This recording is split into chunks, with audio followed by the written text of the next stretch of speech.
like to ask you to open your Bibles with me to the book of Matthew chapter 9. Matthew chapter 9 is going to be the context for our study tonight. It's wonderful to see the good crowd we've had out here tonight. During the singing of that last song, y'all were singing so loud, I thought we were going to fly away. The singing has really been good. The song selections have been really good. I really appreciate the good job the song leaders have done. And I want to say, too, that we're halfway through our gospel meeting. The time just really seems to fly by. And I have to say that I really appreciate the hospitality that we have enjoyed with you all.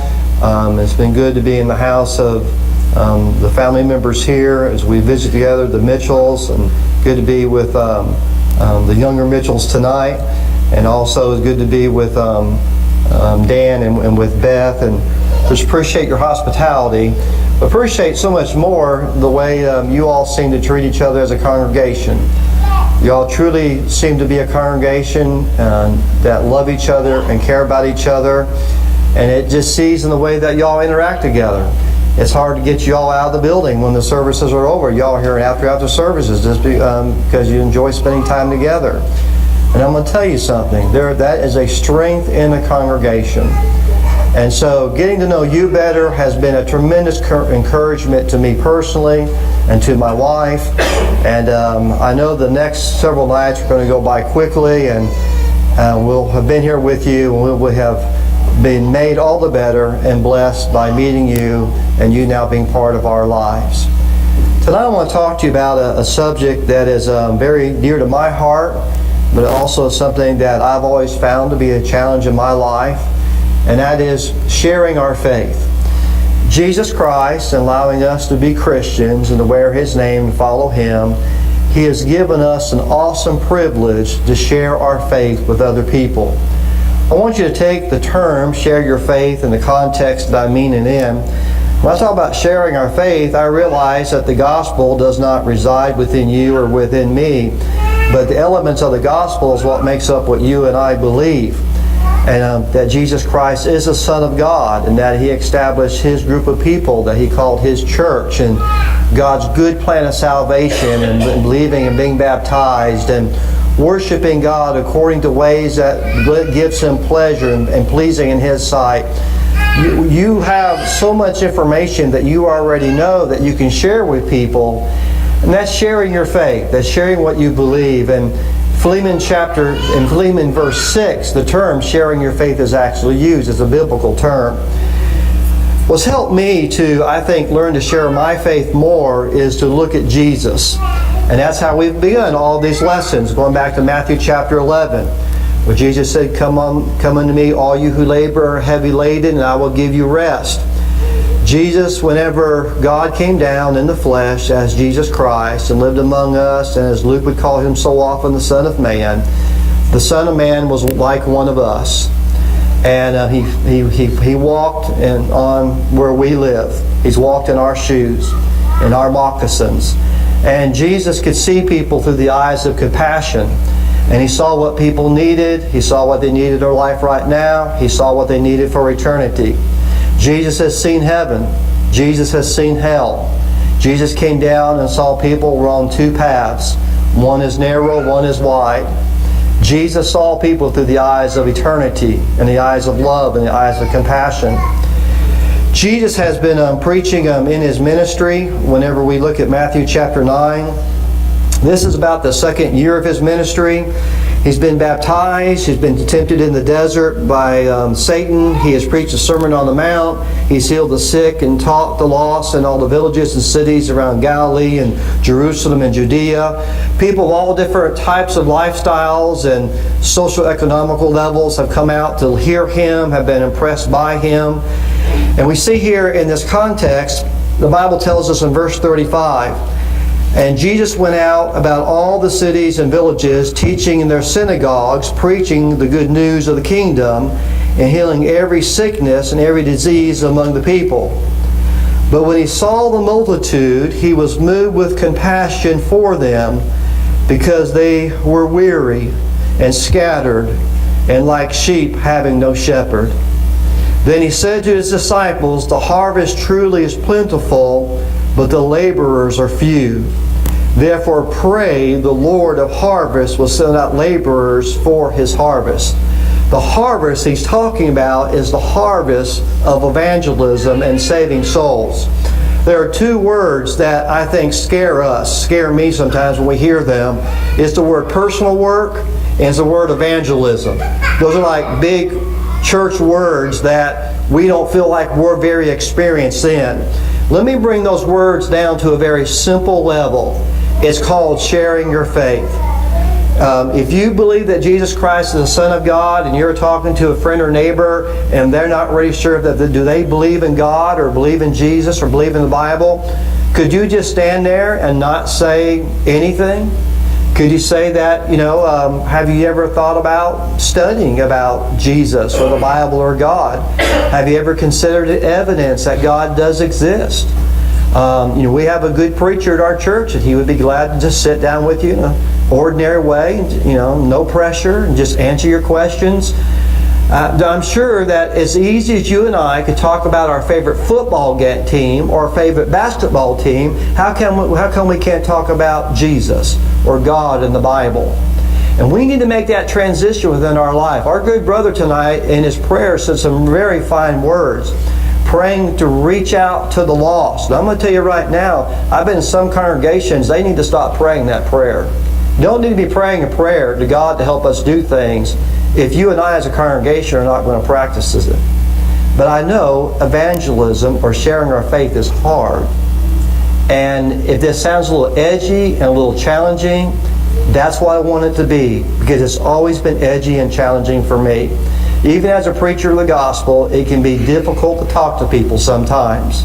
I know it is for you. So I want it to be edgy, because I want it to challenge you when you leave the building tonight. And next time you hear a brother in his prayer, pray for you as a congregation to reach out to the lost. If we're going to pray it and God's going to hear it, we need to do it.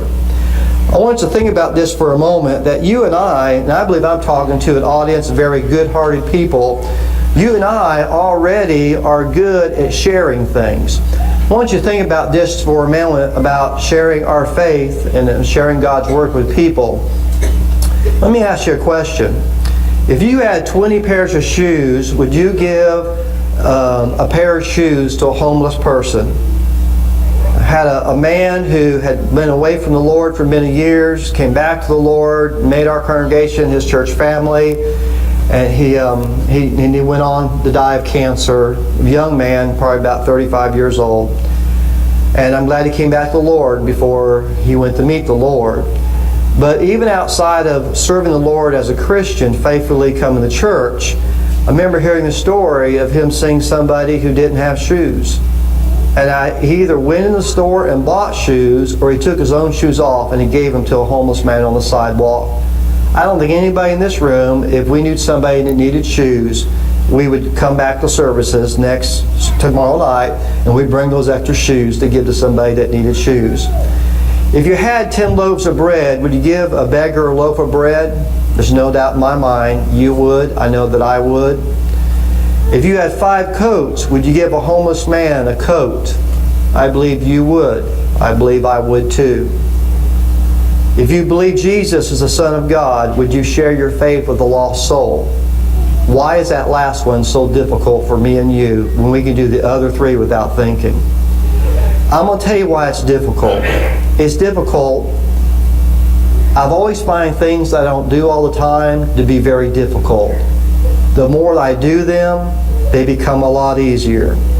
I enjoy riding a bicycle, and my wife let me spend a little bit of money on getting a good bicycle, a road bike.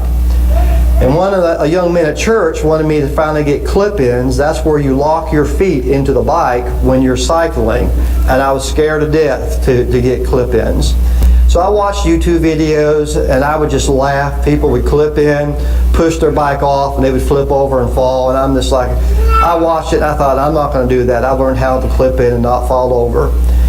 And sure enough, I clipped in and I pushed off from the side of my car. And I forgot what to do after watching the YouTube videos. Fell right in my driveway. I was determined to learn how to clip in. So I bought pedals that you could use on one side to clip in, the other side to pedal like a normal person. And I was riding with this young man, and we were going down what's called the rabbit trail. It used to be a train track, but it's a rabbit trail now that you can cycle and walk your children down. And we had to stop at a road, and I had positioned just right, being clipped in. And there's peoples in cars sitting there, and they were looking at us, and they stopped to let us go. And I forgot to move the right direction, the pedal clipped in. And I flopped right over on my bike again. I felt so foolish laying on the ground. I tell you what, I still clip in. I haven't fallen since. Whenever you go to share the gospel with people, you're going to make mistakes. That is part of the wonderful learning experience. But the more you do it, the more you'll get comfortable. I can get up riding my bike going down the road, and I flip them pedals right. I clip in now. And when I know I'm coming up to a stop sign, I'm clipped out. But I'll tell you what, the more you do it, get more comfortable. But you have to begin somewhere. And that's what we're going to talk about tonight in sharing the gospel and sharing our faith.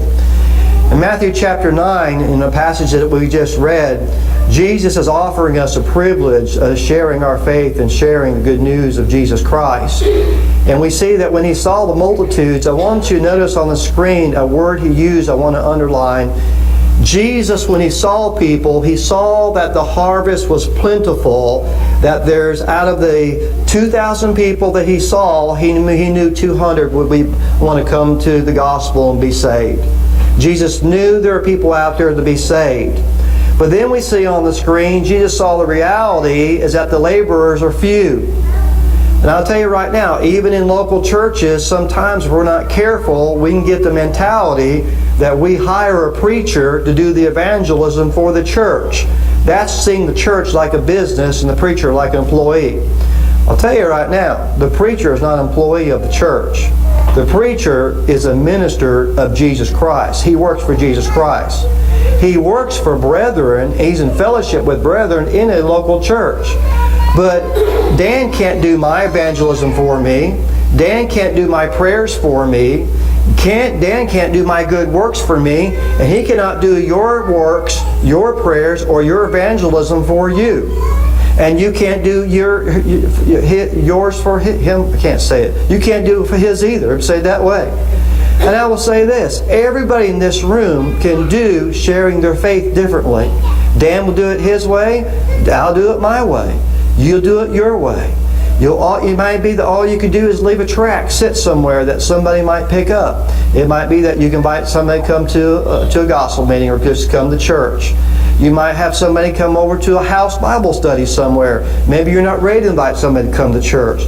But find what you're comfortable with and start somewhere, because Jesus saw that the laborers are few, and his prayer was that God would send forth laborers into the harvest. The harvest is the world, the harvest is Wellsburg, and you and I are the laborers. That's where it gets edgy for you and me as Christians. Jesus, when he came down to earth, he came to seek and save that which is lost. Now I'm going to tell you right now, as long as you and I will wear the name Christian, and as long as this church building and those who meet in here will call them the Church of Christ, that means the people of Christ. If we're going to wear his name, brethren, we have to think like him. We have to think like Jesus. Jesus didn't just see people as people, or people in their sins, or people who wore different clothes, or people who are a different color of skin, or had some really different lifestyles than you and I. Jesus saw people who needed to be saved, who are going into eternity, not prepared, and it broke his heart. It moved him with compassion. It moved him for everything he did with every cell within his body. When it says that he came to seek and save the lost, the time that he said, I must be about my Father's business, the time that he said it was finished, that's what that man thought about. Can you and I think like Jesus? We meet a lot of people in the world. We meet people that they dress different than us, they wear jewelry different than us, they might wear things. I Bible study with a guy that keeps putting these things in his ear to make his hole in his ear get bigger. You got to look past all that stuff. The man has a soul, the woman has a soul, the teenager has a soul, and you are that connection for them to come to a Bible study, come to church, read maybe a Bible tract, to do something to help them know Jesus? Can we have the heart of Jesus? Jesus is inviting you and giving us the opportunity to share our faith. Years ago, I had the privilege to meet a lady, beautiful Christian named Dubby Wade. Always loved her name, Dubby Wade. Dubby Wade's husband had a stroke, and he had never obeyed the gospel. And Dubby Wade, instead of putting her husband in a nursing home, there's nothing wrong with nursing homes. It's a good place for those, and they help families out. They're good. But Dubby kept her husband in her house and made one of her rooms into a little hospital room for 9 years until her husband passed away. And Dubby asked me to do his funeral. Dubby and her husband lived a wonderful life together. Even though he wasn't a Christian, he was a very good man. And they lived near the train tracks up in North Alabama back when days were poor. And whenever the bums were the hobos would ride the train tracks through town, they had the little hobo symbols or signs where you could go to get a hot cup of coffee or get a biscuit to eat. And Dubby Wade's back door was one of those hobo markers. And whenever somebody had come to town, a hobo would knock on the back door, and Dubby would always give them a cup of coffee or give them a biscuit and give them something to eat. And hobo after hobo after hobo would always go there and be fed by Dubby and by her husband, who was a good man. Ladies and gentlemen, Dubby was feeding beggars. And I'm going to tell you right now, all that we are as Christians sitting in the Lord's church is we are beggars. We come to feed on the bread that's going to get us to heaven. And we are beggars helping beggars find the bread of life. So when we see that we have that place and what we need and what our neighbor needs, and when I see my neighbor who is a non-Christian, I was just like him, I am just like him, that all have sinned and fall short of the glory of God. I need Jesus still to be saved. He needs Jesus to get saved. We are beggars helping beggars find bread. I want you to think about just for a moment for us as Christians, is Philip invited a skeptical Nathanael to come and see. Nathanael said, "Can anything good come out of Nazareth? Come and see." Can anything really good be at a Church of Christ building here in Wellsburg? Tell you what, just come and see. I think you might be happily surprised. Well, for us as Christians, we need to remember that we are trying to help people find Jesus Christ. We are beggars helping beggars find bread. And we're trying to help the Son of Man to seek and save that which is lost. Turn with me in your Bibles to the book of Luke, Luke chapter 15. I think Luke chapter 15 is one of the greater passages in our Bibles that really gives us a beautiful glimpse into the heart of Christ. I love Jesus. Jesus could care less what other people thought about His ministry, because Jesus was always doing God's will. It didn't matter what everybody else thought. Pharisees didn't like Him. Scribes didn't like Him. Other people didn't like Him. But it was the common folks, for some reason, were attracted to Him. And Jesus was attracted to them. We read in the book of Luke chapter 15, in verse 1, "And all the tax collectors and sinners drew near to hear Him. And the Pharisees and scribes murmured, saying, This man eats with sinners. This man receives sinners and eats with them." And we put that on the screen. Whenever you look at that word, that this man receives sinners, that word receive means welcome. Jesus threw out the welcome mat. Jesus was there for somebody to come to His back door to receive that cup of coffee or that biscuit as He was feeding them the bread of life. And I want you to think about the criticism that had been lodged of Jesus by the Pharisees and scribes, and I want you to think about it as a compliment. But you know what just is bizarre to me about this? Here is God come down in the flesh. Here is a perfect man, a perfect human being. Why was it that the common people, the publicans, the sinners, the sinful woman of the city, maybe she was a harlot, why was it that it was the sinners that were attracted to Jesus And we see that, and it was the religious people that were not attracted toward him. And here Jesus was so perfect. Many people don't want to come to the church doors because they feel like we think we're too perfect, and they're not. Why was it when Jesus was here, He's on earth, He's the ultimate perfect person, He didn't make mistakes. Why was it that common people and sinners were attracted to Him, and He welcomed them? He received them. We need to become a church like that. That people see us, we're human. We need to have humanness with people. And there's something human about Jesus that attracted people to Jesus. He gives the parable of the lost sheep, and we all can I think empathize with the feeling of a lost animal or a lost pet, and we see the beauty of that, the shepherd going out for the sheep and rejoicing. And he tells us, he tells these criticizing, hypercritical scribes and Pharisees, these Jesus haters, that there's more joy in heaven over one sinner who repents than all you self-righteous Pharisees over here. Joy in heaven over one sinful sinner coming to God and being saved. That's how Jesus sees people. And then there's a woman who had the lost coin, and that was part of her wedding, something she would wear at the wedding time, that she had to have that. Do you think a bride is going to walk into a place to get married and she doesn't have her veil or everything she's to have in her ensemble for her wedding dress? And the woman lost the one coin she had to have to complete the collection. And she searched and she found it and she delighted and told all her friends about it. But then you have the parable of the lost son. And the son had done some very ugly things toward his father. And his father is still alive. And the custom is when the father built up the livelihood and no longer could work in his older age, it was understood the sons would inherit the livelihood to take care of the father. And the elderless would get the more, and the younger would get the less. The younger son comes and says, Father, before you get old and crippled or dead, I want my inheritance now. And Father says, well, here it is. And he goes out, and we see here that he wastes it in verse 13 in prodigal living. And later on, his brother would criticize that he wasted it with the harlots and in wicked living. We see that he sinks down so low that a great famine arises in the land. He joins himself to a citizen of the land in verse 15, and he goes out to feed the swine. It says in verse 16, he would gladly have filled his stomach with the pods that the swine ate, and no one gave him anything. But when he came to himself, he said, how many of my father's hired servants have bread enough and to spare, and I perish with hunger?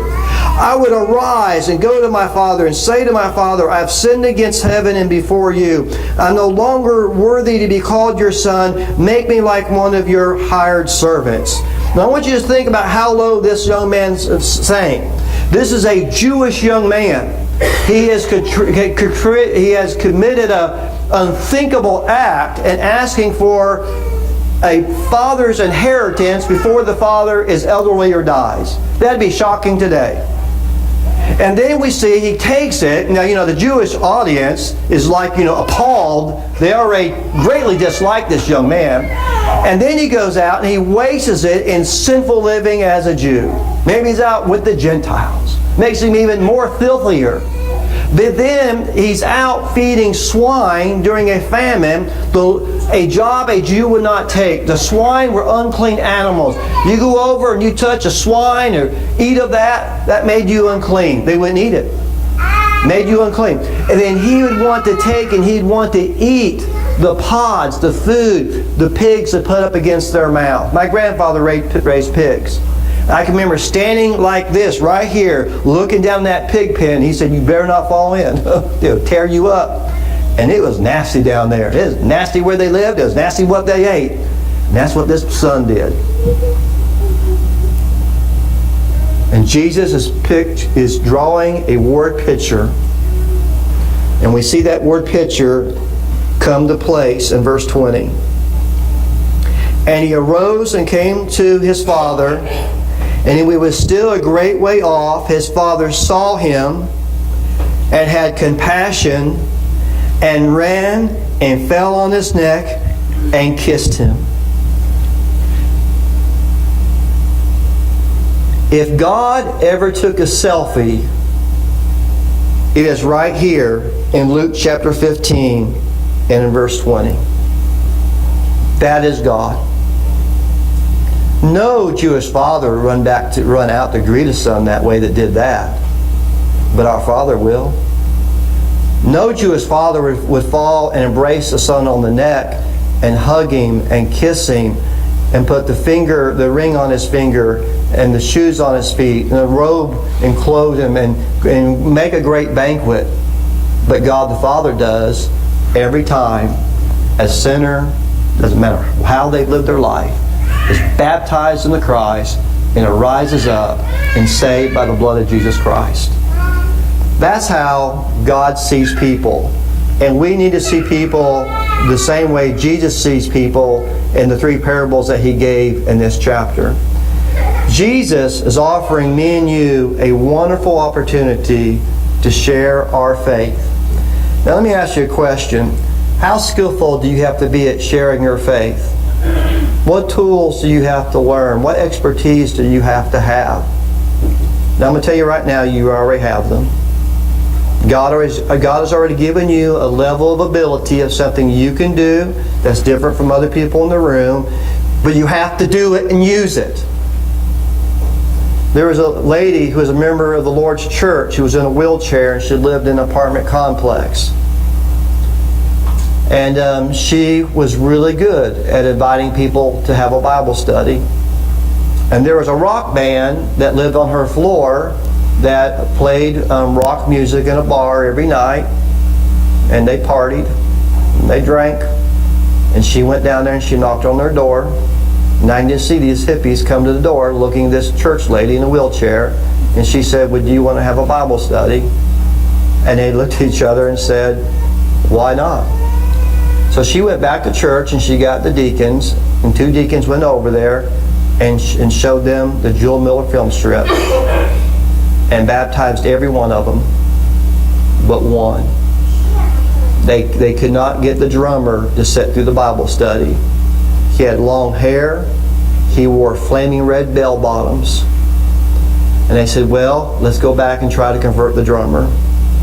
The drummer slept through every one of the Jewel Miller film strips but the last one, which is my favorite, The History of the Lord's Church, and he grew up Catholic. And that captured his attention. And he's playing the drums at the bar, and when they're not playing, he's in the back reading his Bible. He gets baptized, and he goes on to serve Christ. And today he is a gospel preacher. I cried when he held a gospel meeting for us, and he told us that story about his life. But that took a lot of guts to tell that story. He's one of the best sharing the gospel people I know. He spent the last 5 years working in a prison in Florida where they baptized, I don't remember how many. It was 500 or 900 people in that prison they baptized. It's incredible. So, ladies and gentlemen, we are beggars helping beggars find bread, and Jesus is our best example to help you and I to know how to reach out to seek and save that which is lost. Let me tell you why Jesus was successful when I look at the life of Christ. The first thing I want us to notice about Jesus when we go back to our text, look back at Matthew chapter 9. I want you to notice, did you notice the first thing about Jesus where he was whenever before he mentions he had compassion on all the people? It says in verse 35, again, that Jesus went about all the cities and villages, teaching in their synagogues, preaching the gospel of the kingdom, and healing every sickness and every disease. Notice the last phrase there, among the people. Jesus was motivated to associate with people. Didn't matter what their lifestyle was. Didn't matter what their sin was. Doesn't matter. They need to be saved. That's all that matters. They need to hear the good news. Jesus associated with people. He was known as a friend of tax collectors and sinners. He was known as one who was criticized for welcoming sinners and also eating with them. And he would say in John chapter 4, verse 34, "My food is to do the will of him who sent me and to finish his work." Are we motivated to associate with people also to help reach out and share the gospel with them? It doesn't matter what their lifestyle is. It doesn't matter what their religious background is. They need to be saved. And you and I are the laborers. And you and I can do something. If a lady in a wheelchair can roll out and go to a door and knock on it and ask them, do you want to have a Bible study? That shames me if I can't do that. We can do something. And we're going to see at the end of our lesson that all we have to do is decide what is our little niche thing that is our ability. Because God does not ask you to do what maybe Dan can do or what somebody else can do. He only asks you to do what you and I can do. Jesus was a friend to tax collectors and sinners.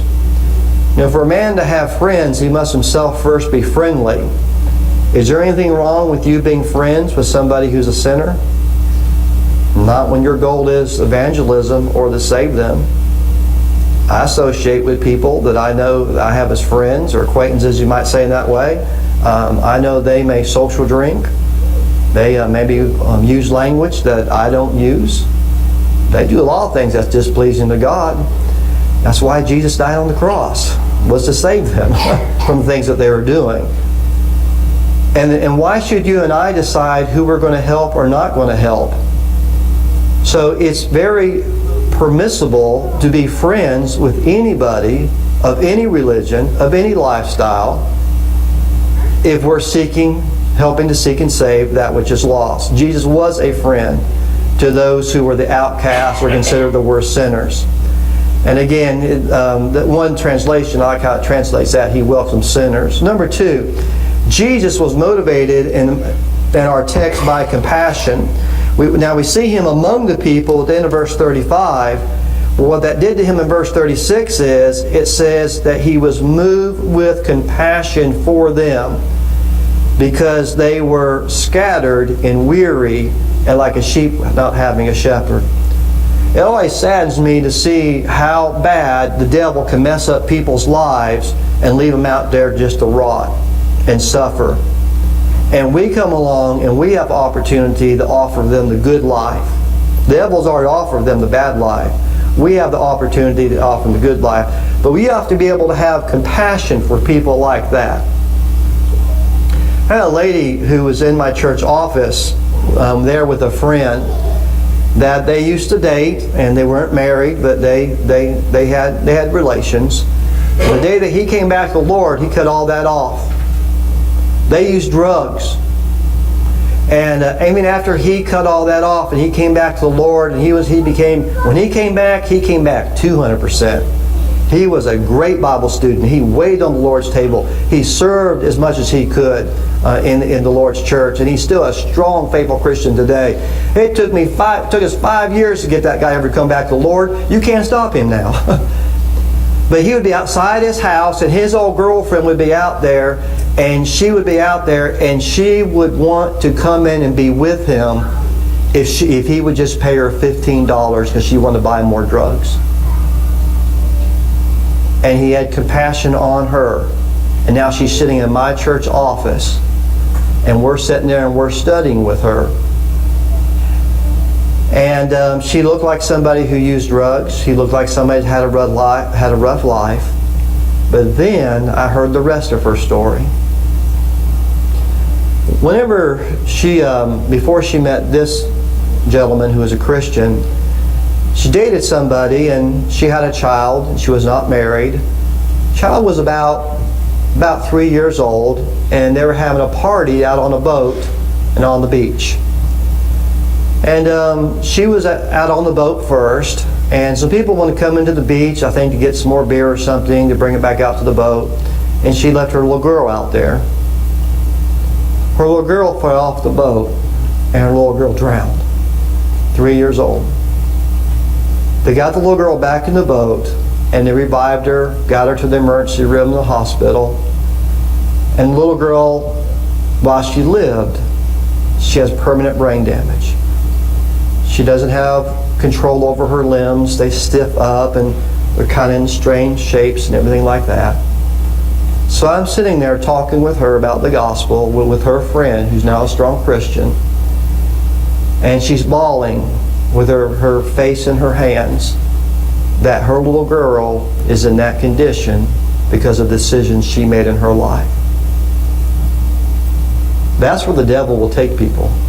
And the devil does not care. She never did obey the gospel. And to my knowledge, she never did obey the gospel. But I tell you what, I look over at audience right now, I think is very moved by that story. And I tell you what, everybody you and I meet has a story. And we need to have compassion that they're lost and their soul needs to be saved and they need Jesus. Just like those beggars needed that piece of bread and that cup of coffee to get through the day. People to get through life need Jesus. So can you and I be moved by compassion like Jesus was motivated by compassion? When we see people, do we see a soul? Older I get, I don't care what people have done. I just know they need Jesus. And they have a soul. And that soul one day will stand before God in eternity. And they'll be unprepared. If I invite them to come to church and they say no, my conscience is clean and I've done my part. I might not be done with them yet. But some way or another, I'm going to try to find any way to try to encourage somebody to at least come to church or at least start thinking about Jesus or think about the Bible.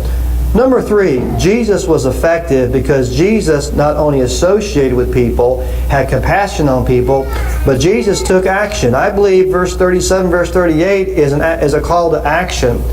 The harvest is truly plentiful. He saw lost souls moving toward eternity, but the laborers, that's His apostles and disciples and us today, are few. Therefore pray that the Lord of harvest will send out laborers into the harvest. That's the call to action. He saw that people were weary and they were scattered. Therefore, Jesus also foresaw a harvest of people who would believe and be baptized for forgiveness of their sins. This is during His ministry, after He would complete the mission and die on the cross and go back into heaven, and the gospel was preached on the day of Pentecost. It was wonderful that on that day 3,000 souls were baptized into Christ. Then later 5,000, the number grew too. All because Jesus associated, had compassion, took action, foresaw, and prayed that the Lord would send forth those who would send out the message in one way or the other. We have a privilege to share our faith with other people. I like some words that Paul uses of Philemon in verse 6.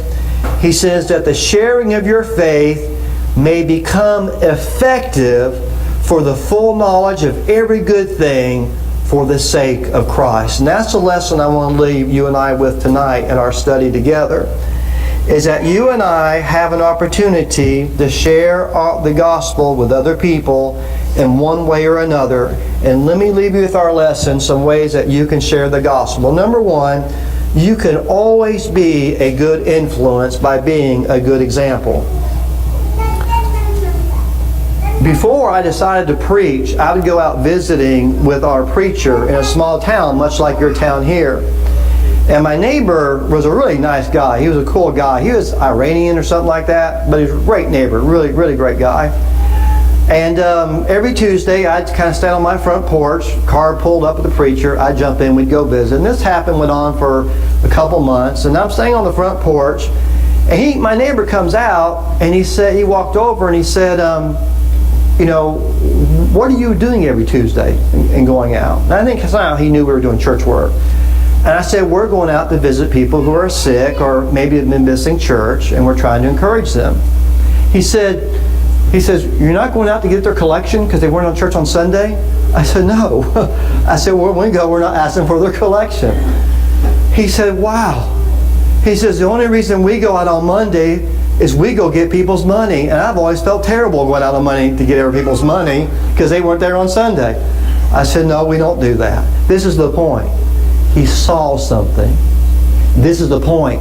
I never knew he saw it. People see you and they see me and they see the simple good things that you and I do, that our language is different, our dress is different, our mannerisms are different. There's just something different about us. When Jesus said that you are the light of the world, that's what He meant.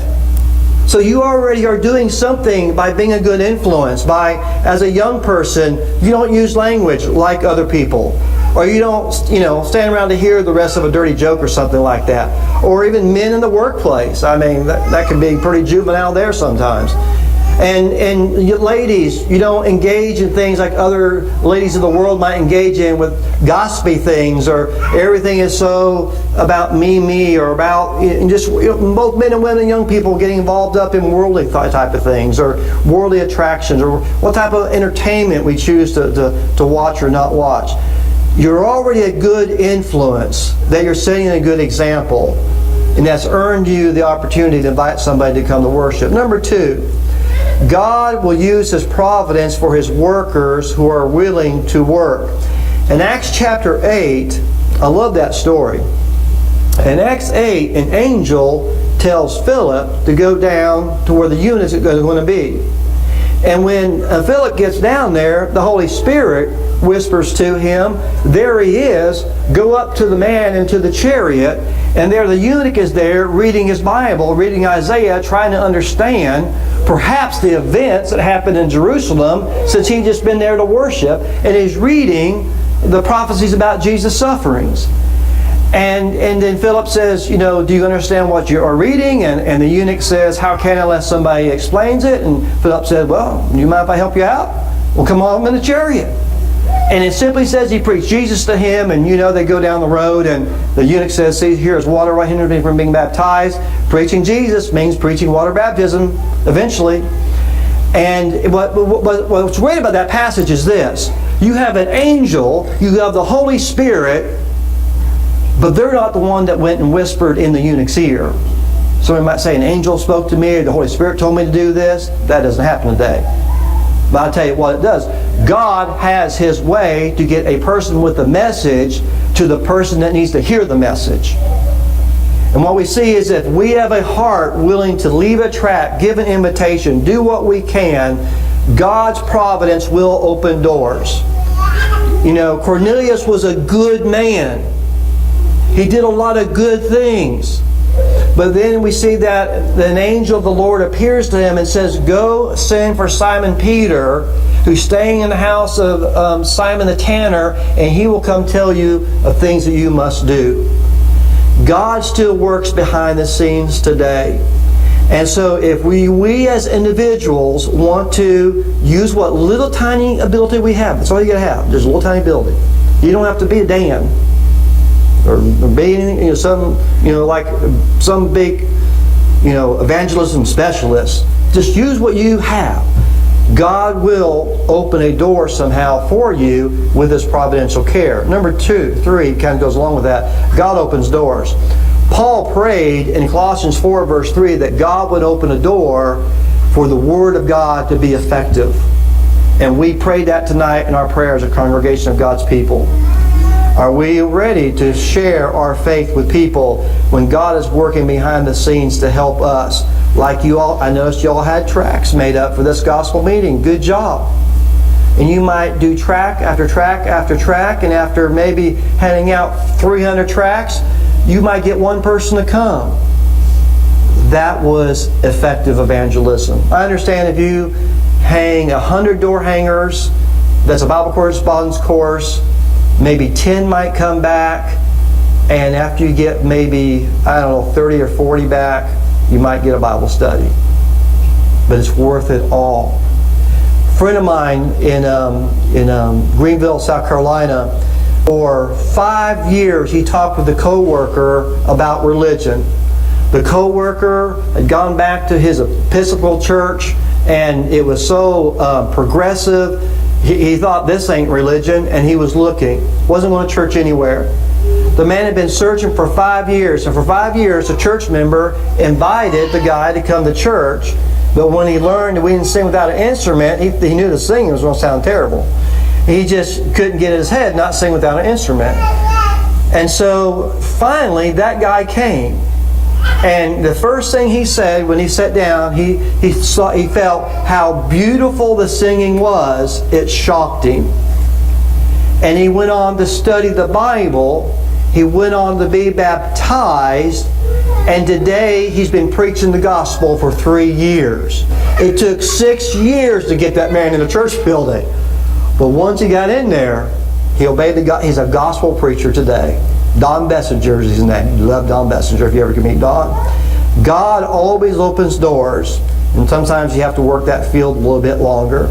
And God answers prayers for courage, to have a fearlessness to share our faith. 2 Timothy chapter 1 verse 7, God has not given us a spirit of fear, but a spirit of courage. Whenever you are going to leave that track, invite somebody to come, invite a family member to come, or whatever it might be, a Bible study, whatever it might be, you're going to be scared to death. You're going to be nervous. That doesn't matter. Just go ahead and do it. And next time it's going to be easier. It's going to be easier.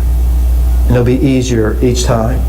So for us as Christians, God has given us a wonderful opportunity to share our faith, and to share our faith with a world that needs Jesus Christ, when you have so many people who are dying around us, our world today. So our lesson tonight has been a lesson about sharing our faith, and I hope that you have taken it to heart, and I hope that you see the privilege that we have for sharing our faith and letting our light shine. And so for us as Christians, we can invite somebody to church, we can give somebody a tract, we can always just be setting a good example. You'll never know what a good job that does. But let me give you some final advice about sharing our faith. Number one, simply be yourself. Do not try to say something like I would say it or like Dan would say it. Just be yourself. I'm going to church Sunday. You want to go with me? Dan's preaching a sermon on fruit of the Spirit. You want to come hear a sermon on fruit of the Spirit? We're studying the book of Colossians. Do you want to come Wednesday night? However you say it, just be yourself. You don't have to be fancy. I remember having a gospel meeting in Illinois, and I know the person meant well, and I don't know what we were talking about, but somehow we got talking about inviting people to come to church and how to be effective. And a lady kept saying, in psychology, I thought, okay, yeah, that's a good point. And then 5 minutes, in psychology, I thought, you said that twice now. I think 5 times she said, in psychology. Well, I'm thinking, ma'am, you don't need psychology to invite people to come to church. Just be yourself. People don't admire the fancy, slick-sounding sales presentation. Simply be yourself. Simply give somebody, hey, you didn't come to church Sunday, but you know what? Here's Dan's CD. You got a CD player in your car? I just really wanted you to have a copy of Dan's CD. Here it is. Just give it to them and don't say anything more. Don't make it into a sales pitch. Just give it to them. Let somebody know that you have a church website. You go to the Baptist church, we have a website. Have you ever checked out our website? Wellsburg Church of Christ? Check out our website. You might see some things out there that you might be interested in. You have some wonderful looking visitor pamphlets back there. Share those with people. Just to say, I want you to look this over and let me know what you think about it. And finally, the thought I would leave you is that whenever you are talking to people about Christ and trying to learn how to share your religion, I want you to remember a passage in the book of 2 Corinthians chapter 8. And this is the passage that we're going to close with, 2 Corinthians chapter 8. And I want you to turn there. Turn with me in your Bibles. 2 Corinthians chapter 8. Now I know this passage is talking about giving and the great collection for the needy saints down in Jerusalem. And Paul is reminding the Corinthians that they were going to take up a collection for these saints, and maybe they forgot about it, and they need to get on the ball. But he says something here that applies in principle to everything that you and I will do as a Christian. And look what he says in verse 12. He says, "For if there is first a willing mind, it is acceptable according to what one has, and not according to what one does not have." You may not have Dan's abilities, but you have your abilities.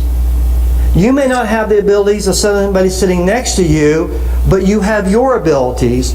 And what I love about God is, it says here, if there's first a willing mind, it's acceptable according to what one has in an ability, and not according to what he does not have. God will not judge you in sharing your faith by what you cannot do. But God will hold you responsible for your ability of what you can do. So we've studied about sharing our faith. And usually what happens with a sermon like this, we're going to have a wonderful closing prayer, and we're going to have whatever that sermon was, amnesia, when we walk out of the building tonight. And we're not going to think about tomorrow. The preacher in the Bible was talking to us tonight about sharing our faith. But I'm going to tell you right now, I hope in just one small way, you leave the building tonight, and when you see your friends and neighbors tomorrow, and co-workers or family members, when you think about them, don't just see a person, I hope that you see a soul. If you would simply do that, then this sermon and this lesson of what Jesus is offering you to share your faith will change you and change your faith. Because you won't see people the same anymore. What do you do next? That's how you're going to see people. That's how you always will see people.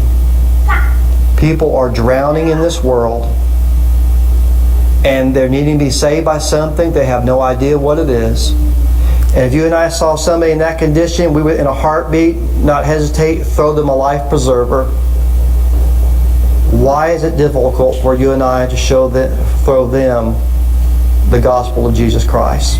An invitation, a church tract, come to church, whatever it might be. Maybe your thing is to bake some food and take it to them or something, and then after that later invite them to come to church.